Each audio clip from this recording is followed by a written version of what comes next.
next topic I did want to get into, you guys, was an article from Bleacher Report this week. And I want to say it was maybe a day or two ago. And they had a mock trade with your Detroit Pistons. And it was for Andrew Wiggins. Now, I'm going to put the trade on the screen for you guys to see. And here it is.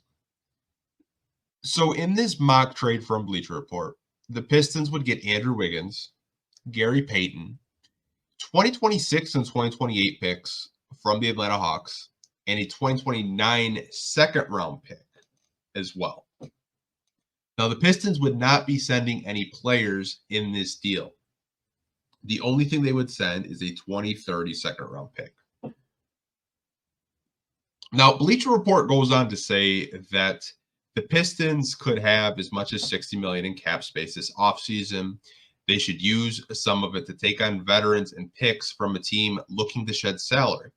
The Warriors are a potential partner, as both Wiggins and Payton are immediate starters / rotation pieces who could help Detroit get back in the play-in picture next season.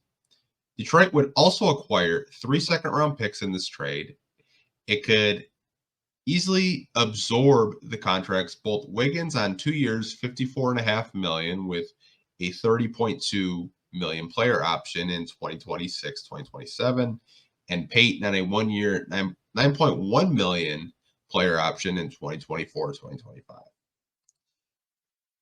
So I've told you guys before, even before this article was published, Andrew Wiggins to me makes so much sense for the Detroit Pistons. I know a lot of you guys, like, you shrug it. You're like, dude, I don't want Andrew Wiggins. Why do you even mention that? Like, why would we want Andrew Wiggins? When you look at Wiggins in kind of his contract situation, right? He's going to be under contract until 2027. 100% he would take that player option. No one's walking away from $30 million. I'm sorry, they're not. So he'd be under contract until he's 32 years old, and he's still only 28. He'll be 29 going into next season, right? And I mean, the contract is what it is. He's a wing. He can defend. Now, he has had struggles. I will admit he has struggled a lot in Golden State, and I'm not going to say it's because he's a bad basketball player. I will say the reason why I think he's struggling is more of an off-the-court issue with the family member that is sick, and that has been very well documented. He does have a family member that is very sick right now, and I think it's kind of taking a toll on him.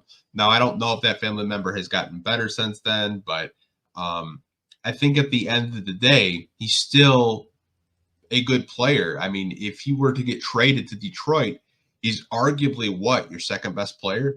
And that's not saying a whole lot, right? I mean, Cade Cunningham obviously is your best player, but you put him in a lineup with Cade Cunningham, I think he makes his life a hell of a lot easier. You have another wing that Asar Thompson can learn under.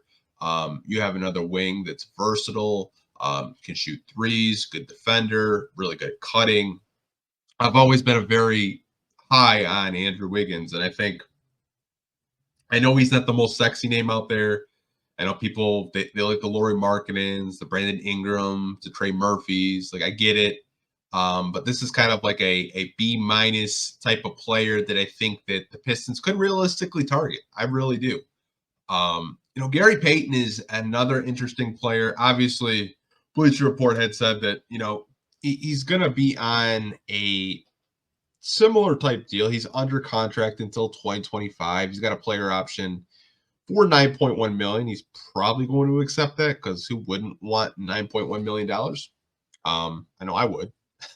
But when he's right and when he's healthy, he's one of the better perimeter defenders in the NBA. And obviously, he hasn't been healthy. He's had some health concerns. He's had some health issues. But he's a veteran point guard at the end of the day. He's 31 years old. He could be a backup point guard for this team. He could be a rotational piece in a trade like this.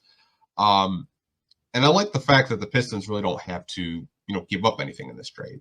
Basically, the Warriors would salary dump. And the reason why I think the Warriors would make a move like this is they're in cap space hell. And I think there are teams just like Golden State that you're going to see the Pistons linked to a lot, because the Pistons have the most cap space this summer. They have up to $60 million in cap space.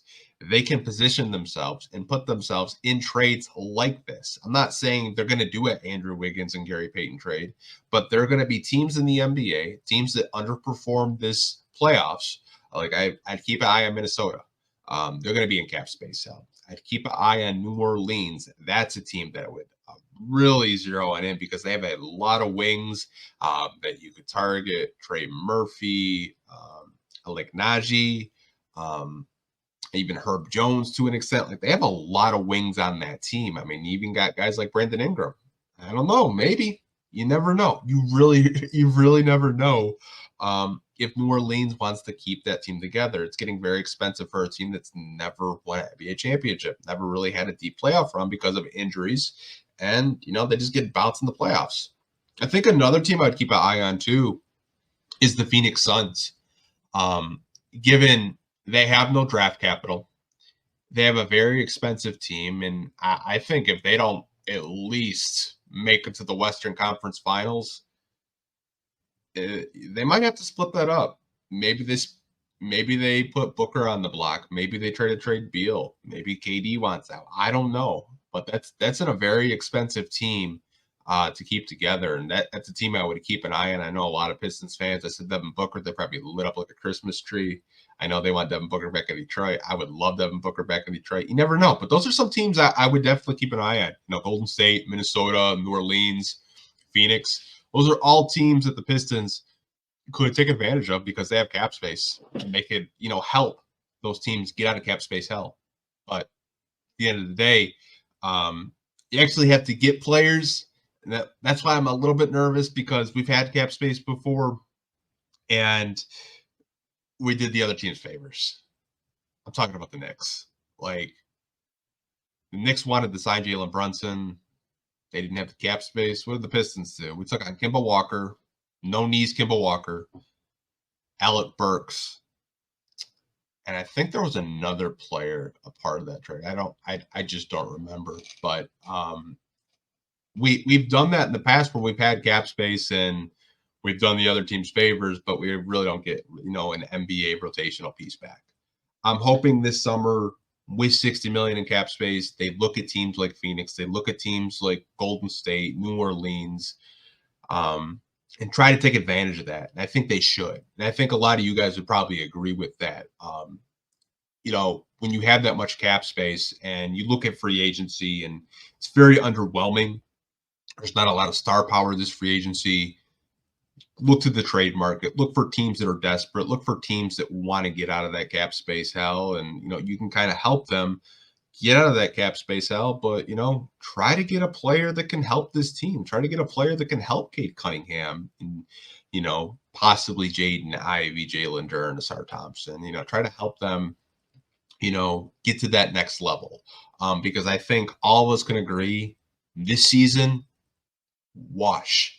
I want to do like the Men in Black Flash thing and like get it out of my memory. These past 2 seasons have been absolute crap. And I think all of you guys would probably agree.